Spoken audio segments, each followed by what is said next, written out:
I'm Bob Leeswager. I used to be the top sniper in the Marine Corps, but after I retired, my old buddy betrayed me. He framed me as the killer who shot the Ukrainian president. The evidence chain was solid, so I ended up in prison. But the moment I got there, a gang came at me. I knew I had to strike first if I wanted to live. Just then, the prison boss, Yari, stepped in and stopped the fight. He told me to move in with him. With him around, nobody would dare touch me. Yari was loaded and powerful. Under his bed was like a mini-store. He even had a satellite phone that couldn't be tracked. I called my old commanding officer, Johnson, right away. I wanted to know the truth. But to my shock, he was the one who set me up. I asked him why he did it, but he said years of service had messed with my head.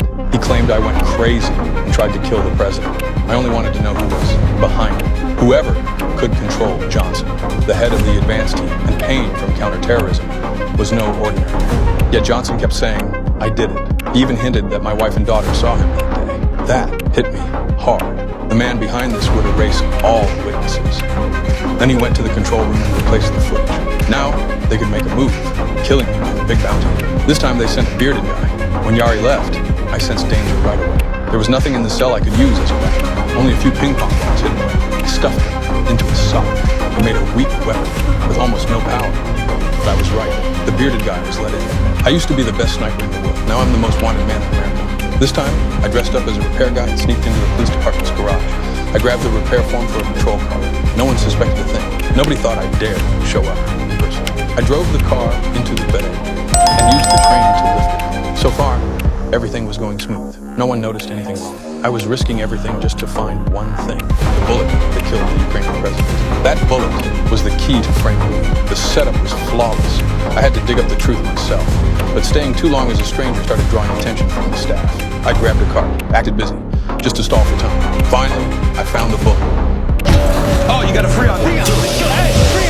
I ran a shooting test on the spot. That custom round can kill a man and blow through a water tank like nothing. What's insane is, after 2 shots, there wasn't a single scratch on it.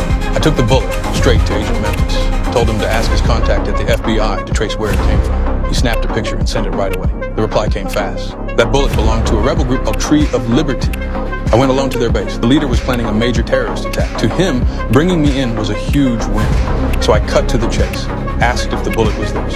To win me over, he admitted it was made by the same guy. But when I asked who the maker was, he refused to say another word. Turns out, the way I got in so easily made them tighten their security. Right then, they caught Johnson hiding. He said he was from National Security and came to take me in. They didn't care. They told me to tie him to a tree and shoot him myself for payback. At that moment, the FBI arrived. They sent out a drone to scan the area. I wanted Johnson dead, but he was the only lead. I had to find the real mastermind. I had to think fast to find a way to save him. Just then, the drone got close. Perfect timing to create a distraction. Johnson had already used a rock to wear down the road. He broke free in the chaos and ran. The leader blew up. He started yelling at me. I stayed calm and told him, I'm a fugitive too. The real enemy is the government. That shut him up. He handed me a rifle, told me to hold the line and stop the feds. His brother jumped in a truck full of explosives and tried to flee. I couldn't let that threat escape. I stopped him and told him to get lost, go back to school. Terrorism wasn't the answer.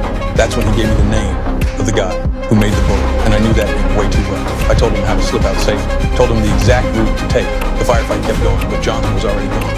I jumped on a bike and left the battlefield too. I was going to find that bullet maker. I was framed and became the scapegoat for the president's assassination.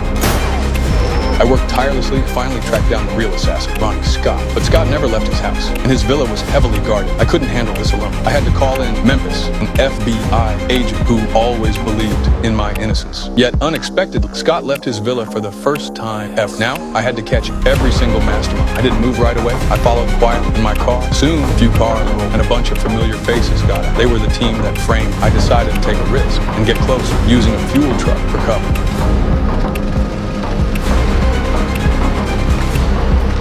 No one noticed me, which let me clearly hear their conversation. Payne exposed his plan to escape and even demanded $10 million in diamonds. More importantly, he had a USB drive. If I could get it, it would be the perfect proof to clear my name. My mind raced, quickly figured out a plan to deal with these guys. Grigory, a corrupt Russian official, was staying at a hotel. I thought, since I can't clear my name now, he'll definitely need a pro. That struck a chord with Grigory. She's wearing wire.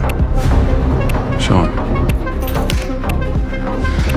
I he finally agreed to work. As long as we took out those people and gathered everyone at Andy Power's private airport, he would kill them. Just then, reporters showed up at my wife's sister's house, claiming they wanted to buy the exclusive story about my presidential assassination and offered $50,000. My sister-in-law knew my wife was short on cash and agreed without hesitation. But they were actually mercenaries from Andy Power, sent by Scott, posing as reporters and editors just to copy her phone. I had hidden my wife and daughter, so Scott couldn't locate. Soon, according to plan, all the masterminds were gathered at the airport by Grigori. Payne knew they wanted him dead and kept saying the USB was with a friend. He warned if he didn't survive, the contents would go straight to the media. I and Memphis closely monitored the situation. Once the deal was done, I had to follow Payne and make sure he survived, or I'd never get the USB. Grigori had no choice and handed Payne a bag of diamonds. After checking the goods, Payne wanted to leave on a plane, but I had Memphis create chaos as planned. The scene erupted into chaos. Payne couldn't take the plane and had to jump into a car, struggling. Now Grigori had paid the diamonds, and Payne thought he was the biggest. He got the diamonds and went to his friend to retrieve the USB, not knowing I was already tailing. I was filled with rage at everyone who framed me. In an instant, Payne fell from heaven to hell. My wife and daughter were hiding in a small cabin, but Julie heard a noise. She quickly told her daughter to hide in bed. Sure enough, Scott had copied my sister-in-law's phone and located the cabin. Julie was taken by Scott's men, and her daughter, terrified, stayed inside. But the cabin was too small, and soon she was discovered and taken as well. I'm the best sniper in the world. If I shoot your phone, your finger will stay intact. But someone framed me for killing the president of Ukraine, and the man in front of me, my old friend and commander, is one of the masterminds. I need to know who gave Johnson the order. No matter how I push him, he refuses to admit he set me, and he won't name the real boss. Now I'm worried he'll go after my wife and daughter. So I warn him, touch them, and you and your family will end up like this one. I hit the road again to find the truth. At a convenience store, I buy medical supplies, because this fight will last a long time. Then I disguise myself and sneak into a veterans medical center. 3 years ago, when I retired, I had a titanium hip implant after a bad injury. The surgeon back then was my old friend. I asked him for another one with the same serial. He says no, but out of respect for our service, he doesn't call the cops and tells me to leave. I head downstairs, but an officer spots me, just because I'm not wearing sunglasses. I try to get out fast, but suddenly my friend chases me down and slips the implant into my hand. Just then, a swarm of cops arrives to lock down the hospital. I fire up a motorcycle and escape. Meanwhile, Johnson finds my wife and asks where I might go. Julie pretends to think for a moment before saying, his uncle has an old cabin out there. When they reach the cabin, nothing seems unusual. But Johnson notices an empty slot in the gun. I don't want to hurt him, so I fire random shots just to draw attention. Yet no one dares to show me the head. Johnson is different. If I get caught and talking, he's finished. So I keep firing on purpose, forcing him to shoot me. I even hide behind explosives. Basically suicide. When it's over, all they find is a bloody titanium hip. News spreads everywhere that I'm dead. My wife knows it's my plan because I don't want my daughter to suffer. But my daughter believes I'm alive. Back in the supermarket, I told my wife to tell her the story of unshakable, a war tale I made up. The hero fakes his death and escapes. So, my daughter knows I just fooled everyone. Johnson and another mastermind, Meacham, know it's fake too, but they can't find me, and can only hope I never show my face again.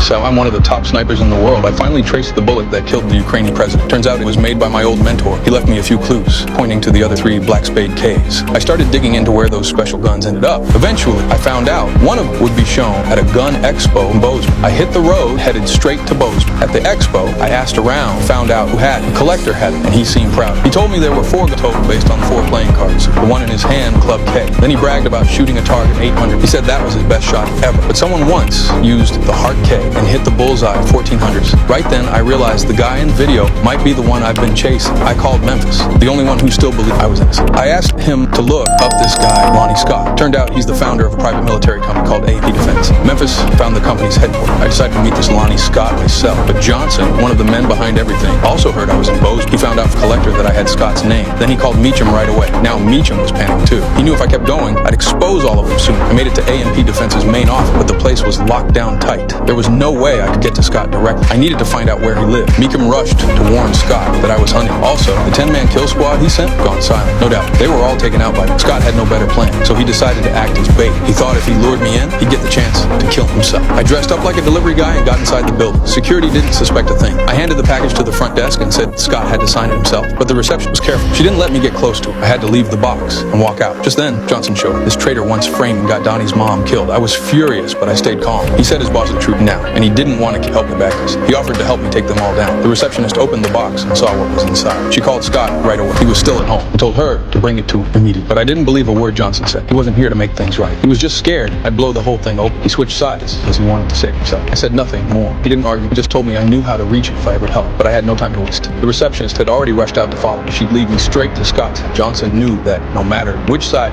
he was screwed, so he called his wife, told her to grab the cash and leave. No clothes, no bags, just money. She had to disappear to the safe place they'd gone. I finally tracked Scott back to his house. I called A&P Defense and asked to speak to Scott. I told him Bob Lee Swagger wanted a word. On Scott's desk sat the very package I delivered. Inside, it was the bullet he used to kill Craney President. I just declared war. Now the two best snipers in the world are about to face off. Don't miss the next episode. Navy SEAL's legendary sniper, now caught in a plot to kill the president. Is it a setup or his own plan? The next morning, Bob, retired for 3 years, took a dangerous job in private. The president will give a speech in 21 days. A mysterious sniper, Solotov, has already warned he will shoot. Johnson, head of the president's security team, was once Bob's commander and close friend. Years ago, Solotov killed Bob's spotter, Donnie, and broke Bob's hip. To protect the president and take revenge, Bob is the only one who could face Solotov. Johnson pushed hard for Bob to return. He must catch this ghost-like killer. This time, besides Johnson, the anti-terror unit's Payne is also in charge. Payne has hunted Solotov for years and knows his habits well, so Johnson called him in to help. Bob must find where Solotov could hide on speech day. Security around the podium is airtight. No bullet can hit the president there. The only weak spot, 15 meters from the car to the podium. If Solotov acts, that's his one chance. Bob stayed on high alert. He tested the rifle, measured distances, and checked angles. He simulated the attack to predict where the sniper could be. Soon, he found the key spots. Following the president's route, he explained each possible sniper position to Payne and Johnson. Got Solotov here, shooting low. Well, he won't shoot the glass. He'll screw with trajectory. Small wire charges. We'll break the window. They were shocked, but acted immediately. Bob's wife went with him to Seattle to the Science and Mechanics Center event. The place was packed. Payne called Bob, saying Solotov wasn't caught. Bob froze, realizing he had guessed the wrong location. He rushed to where Solotov was most likely hiding. But when he burst into the room, it was full of weapons. No shooter in sight. Just then, a sniper shot rang out outside. The Ukrainian leader beside the president was killed instantly. Bob stared at the live TV feed, his chest heaving in anger.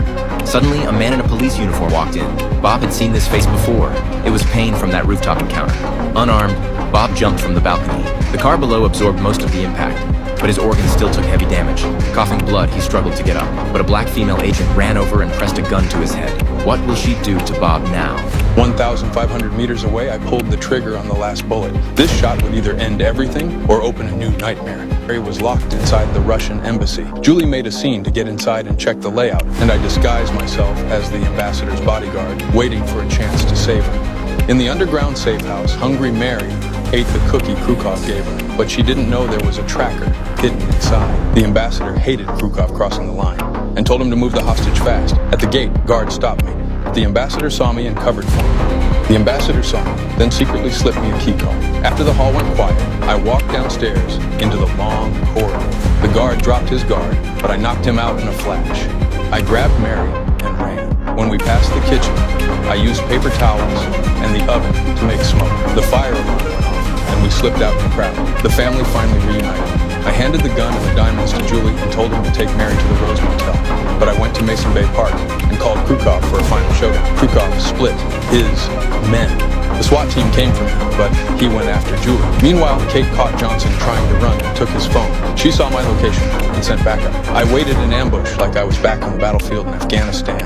3 SWAT officers stepped out of their Benz, but I shot them in the head one by one. I used the trees to move fast and took the sniper position I had prepared. Before the smoke cleared, I killed another man. The FBI arrived late. They saw the smoke and heard the shots, but chose to wait. Tied up, Johnson warned them the smoke cut off the signal. If they waited, I would be dead. At the same time, Krukov used the tracker to find the Rose Motel. Kate unlocked Johnson, and the two of them went into the park to help me. I hid behind a tree, calculated the distance, and adjusted for the wind. The scope flashed. I landed a headshot. Meanwhile, Krukov fired wildly at Julie inside the motel, but I was pinned down from both sides. Just then, Kate and Johnson showed up, and I caught a break, yet they were pushed back quickly. We pretended to surrender and walked out slowly. The enemies talked too much, and I threw a knife straight to the throat. Facing Johnson, who was both ally and enemy, I kept my word. I gave him the diamonds and let him leave. But then Julie called me for help. Kate fired at a car outside to make noise and forced Krukov to come out. 1,500 meters away, the Black K sniper rifle, the final bullet. This bullet carried my love and hope.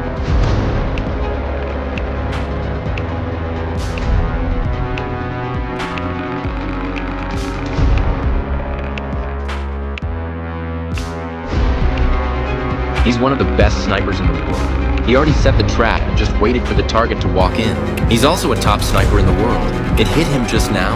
He was the prey walking straight into a trap, and Bob just walked right into it. Scott kidnapped Bob's wife and daughter.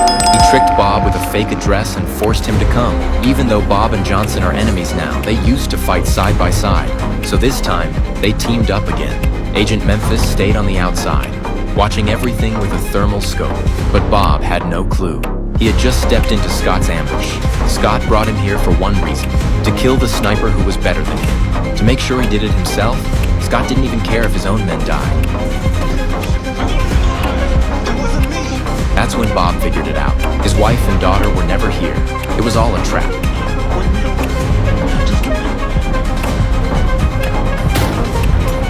By the time Scott noticed something was off, Bob was already out of his sight. The hunt failed. Bob, Johnson, and Memphis went back to the safe house. Bob had already modified a special bullet for the Black Spade rifle.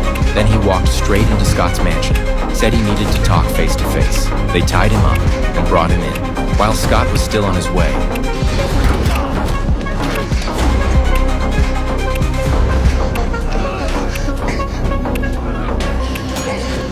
Bob sneaked into the office, messed with the scope, and loaded his custom bullet into the mag. Finally, Bob and Scott met. Scott wanted to kill him from a distance, just for the thrill of it. Once I know they're safe, I'll stand there and let you pop rounds off out there. Bob demanded to hear from his family first. Scott let him talk to his wife and daughter.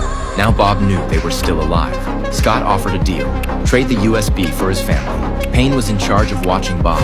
Scott ordered his men to take Bob's wife and daughter to a golf course. Bob had no choice. If he wanted them back, he had to go. Scott would definitely snipe from even farther this time. Last time, he hit a president from 1.4 kilometers away. It's not near us. Looking at it, it's over 2,000 meters away. We have a hard time seeing it. It wasn't. Bob saw Payne's car and instantly knew he was in someone's scope. Payne played dirty. He tied the rifle to Bob's wife. If Payne got shot and fell, the trigger would pull itself. Payne's hand was also wrapped around the stock. He warned Bob, "Try anything, and she dies." Johnson saw it all and quickly started thinking of a way to stop Payne without hurting the wife. Scott was still hidden in the distance, slowly lining up his shot. The range was insane, over 2 kilometers.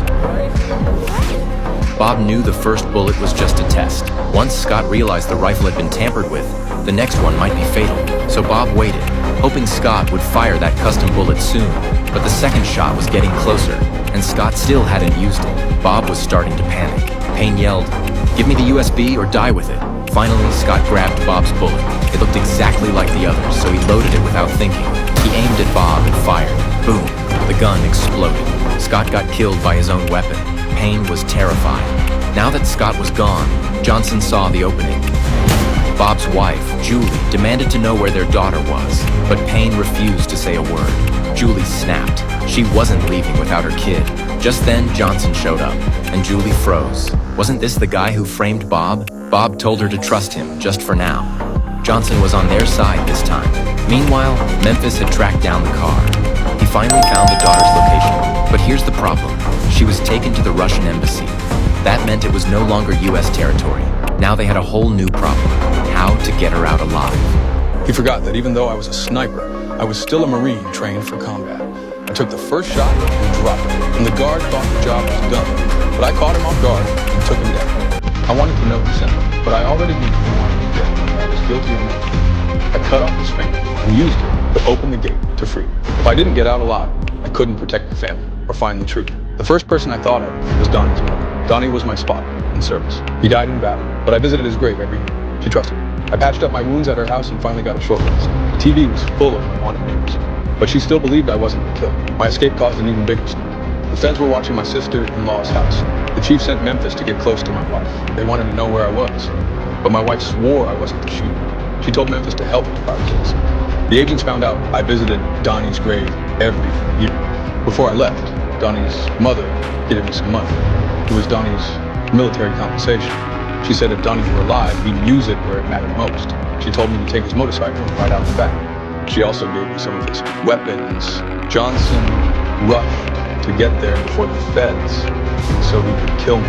But when he arrived, I was already gone. All I left behind was a photo of the three of us. I bought a burner phone. It was the first time I'd spoken to my wife since I was caught. Her phone was tapped, and they were tracking the call. I knew the house was full of agents. She realized I was watching her from outside. With agents around, Johnson had no chance to act. I told her not to explain my innocence to anyone. That would only bring danger. I had no proof right now. People would just think I was making it up. I couldn't say much on the call, but I still needed to see her in person. I didn't know where to start, but I believed I could clear my name and take down the man behind it all.